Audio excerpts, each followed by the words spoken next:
America और Saudi अरब ने 600 अरब dollar का रक्षा और एआई में निवेश का समझौता किया है। व्हाइट हाउस ने कल बताया कि अमेरिका ने सऊदी अरब के साथ 600 अरब डॉलर की रक्षा और आर्टिफिशियल इंटेलिजेंस डील की है। इसमें कई बड़े एआई चिप ऑर्डर और रक्षा सौदे शामिल हैं। दोनों देशों के बीच 142 अरब डॉलर की हथियारों की डील भी हुई है। सीधे हम रुख करेंगे, हमारे साथ उमा अभी भी बने हुए हैं। उमा, हम जानते हैं मिडिल ईस्ट में सबसे ज़्यादा भरोसेमंद सऊदी अरब है अमेरिका का। आपके पास आएंगे, सवाल आपसे करेंगे, लेकिन उससे पहले ग्राफिक्स के जरिए कुछ और जानकारी अपने दर्शकों को हम दे दें। तो सऊदी अरब और यूएस में जो बड़ी डील हुई है उसको लेकर मैं आपको जानकारी देने जा रहा हूं। और डील क्या है कि अमेरिका में 600 अरब डॉलर निवेश करेगा सऊदी अरब। इसके अलावा और क्या अहम बातें हैं इस डील की? रक्षा और एआई के क्षेत्र में सबसे बड़ी ये डील है।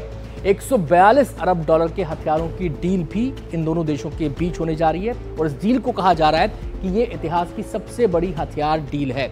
अगर हम और आगे बढ़ें, इसकी खास बातों की बात करें, हाइलाइट्स की बात करें, तो ये कि अमेरिका से आधुनिक हथियार खरीदेगा सऊदी अरब। गैस टरबाइन को लेकर भी समझौते की बात सामने आ रही है। $1 ट्रिलियन $1 ट्रिलियन निवेश की उम्मीद है, ये ट्रंप ने उम्मीद जताई है।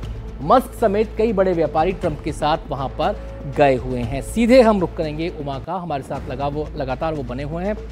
उमा, सवाल मेरा आपसे ये है कि सऊदी अरब सबसे भरोसेमंद साथी है मिडिल ईस्ट के अंदर अमेरिका का, उसके साथ इतनी बड़ी डील करना ये किस तरफ इशारा कर रहा है? क्या हम ये माने कि एक तरफ सीरिया को रिकॉग्निशन दे देना, प्रतिबंध उससे हटा लेना, जिनको आतंकवादी घोषित किया था उसको भूल जाना, और अब सऊदी अरब के साथ इतनी बड़ी डील करना, क्या एक नए सिरे से ट्रंप परिभाषित करने जा रहे हैं मिडिल ईस्ट को?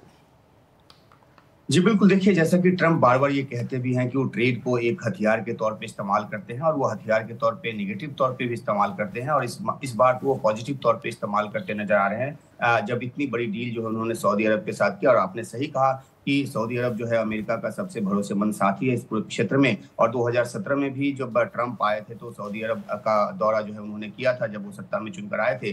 सबसे बड़ी बात यह है कि जिस तरह से मिडिल ईस्ट के हालात हैं और जैसे अमेरिका को वहां अपना प्रभाव बढ़ाने की जरूरत है, ऐसे में उन्होंने सऊदी अरब के जरिए जो अपना एक असर दिखाने की कोशिश की। आपने देखा कि किस तरह से मध्यस्थता के मामलों में भी सऊदी अरब पर वो ज्यादा रिलाय करते हैं। तो अब व्यापार को साथ में लाकर और सऊदी अरब के साथ एक मजबूत साझेदारी बनाकर वो इसके जरिए ईरान जैसे देश को, या फिर अब जैसा कि हमने पहले भी जिक्र किया कि वो अपना असर बढ़ाकर जहां यहाँ जो अपनी कोशिशों में वो जुटे हैं कि शांति स्थापना हो, और साथ ही साथ अमेरिका की जो सबसे बड़ी जरूरत है कि वहां पे इन्वेस्टमेंट हो, व्यापार हो। और इसलिए जो है ये अमेरिका के लिए भी काफी अहमियत रखता है, क्योंकि लगातार राष्ट्रपति ट्रंप का ये जोर रहा है कि वो बिजनेस लेके आएंगे अमेरिका के लिए, और इसीलिए वो 3 देशों के दौरे पे इसके बाद कतर और यूएई भी जाएंगे। लेकिन सऊदी अरब में जो बड़ी डील हुई है और उनको ये अमेरिका के लिए और उनके लिए एक पड़ाव है कि किस तरह से अमेरिकी अर्थव्यवस्था को वो बूस्ट करना चाहते हैं, और दूसरी तरफ इसके जरिए मिडिल ईस्ट में वो असर बढ़ाकर वहां पर जो शांति की ओर चीजों को ले जाना चाहते हैं। और जब उनके बयानों को हमने सुना है, देखा है, तो उसमें साफ तौर पे उन्होंने पूरे क्षेत्र के लिए बात की है, और इसी का नतीजा है कि वो कहते हैं कि ईरान के साथ भी वो डील कर सकते हैं।